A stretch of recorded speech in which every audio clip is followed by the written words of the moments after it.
இன்றைக்கி தக்காளி சட்னி எப்படி செய்கிறதுன்ட்டு தெரிஞ்சுக்கலாம் வாங்க. சிம்பிளாக அதுக்கு தேவையான பொருள்லாம் ஃபஸ்ட்டே ரெடி பண்ணி வச்சுக்கோங்க. ஏன்னா வானொலி வச்சுட்டு நம்ம அர்ஜெண்ட்டாக செஞ்சோன்னா தீஞ்சு போயிடும்.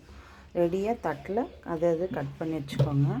பாருங்கள், வெங்காயம், பூண்டு, கருவேப்பிலை, கொத்தமல்லி, புதினா, வரமிளகா, அவ்வளோதான், சிம்பிள்.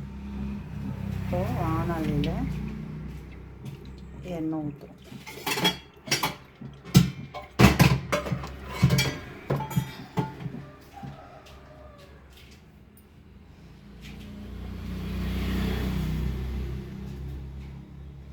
எண்ணெய் காஞ்சிடுச்சு. இப்போ கடுகு வெடிச்சிருச்சு. இப்போ பூண்டு,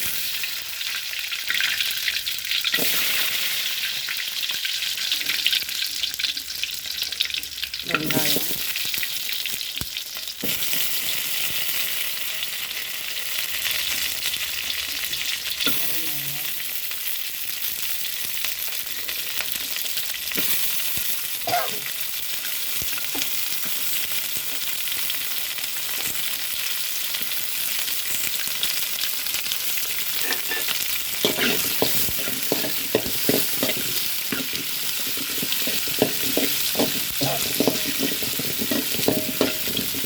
இதெல்லாம் நல்லா வதங்குற வரைக்கும் எல்லாம் கலரிட்டே இருங்க. கொஞ்சமாக கல்லுப்பு போட்டுக்கலாம்.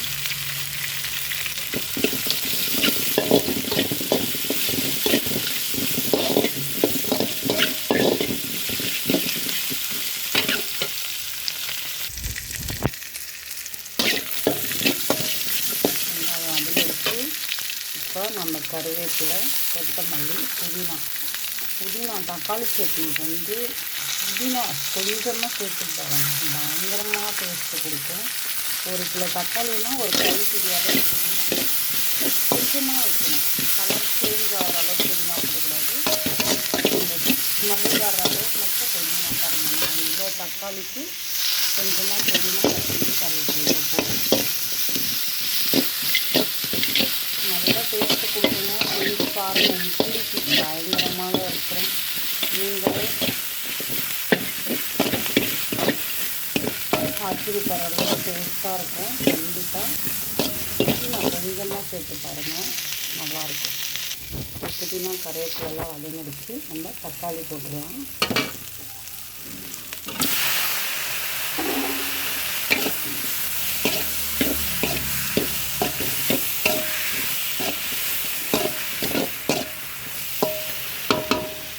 விட்டுட்டு அப்படியே மூடி வச்சுடுங்க. நல்லா தக்காளி வேகட்டும். நான் கொஞ்சமாக தேங்காய் போட்டிருக்கேன். தக்காளி எல்லாம் வதங்கிடுச்சு. கொஞ்சமாக தேங்காய் போட்டிருக்கேன். வதக்கிடுங்க, நல்லா ட்ரையாக வதக்கிடுங்க. இந்த தண்ணியெல்லாம் சுத்தமாக எடுத்துடணும்.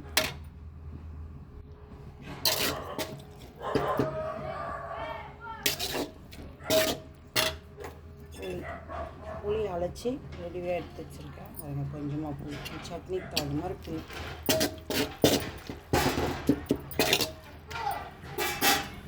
கொஞ்சம் உப்பு போட்டுக்கலாம். நம்ம உப்பு கம்மியாக போட்டோம். இது வதங்கட்டும்.